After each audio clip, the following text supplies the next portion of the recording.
Siapa yang tidak mengenal kota Atlantis? Ya, sebuah tempat yang kaya raya, namun tenggelam karena keserakahan bangsanya. Apakah tempat tersebut nyata? Atau jangan-jangan itu semua justru ramalan untuk Indonesia? Sama halnya Atlantis, Indonesia juga hidup dalam kekayaan yang melimpah, di mana beraneka ragam budaya, flora, dan fauna hidup harmonis dan sejahtera. Seluruh kekayaan itu datang dari surga yang disebut hutan. Surga yang membentang dari ujung barat hingga ujung timur Indonesia. Dan menjadikannya negeri makmur dengan hutan tropis terluas ketiga di dunia. Keberadaannya seperti pahlawan. Hutan memberikan perlindungan dengan menyerap racun jahat yang bernama karbon.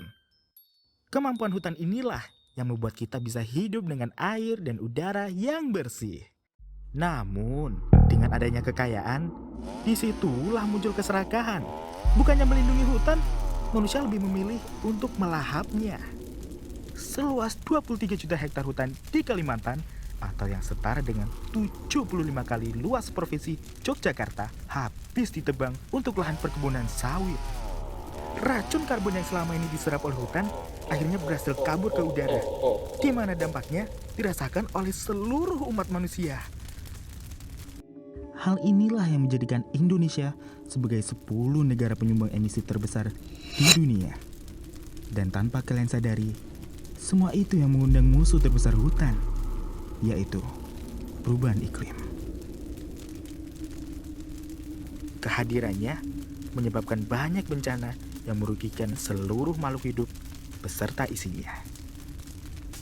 Bumi yang semakin panas membuat hewan terancam punah, terumbu karang berpotensi musnah, dan jutaan orang meninggal karenanya.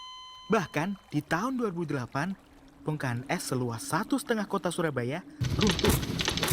Hal ini menyebabkan permukaan air laut naik dan menenggelamkan 24 pulau di Indonesia.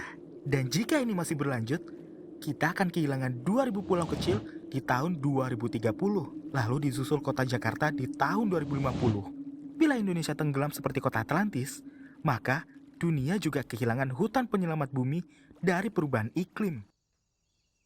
Semua kemungkinan ini memanglah menakutkan.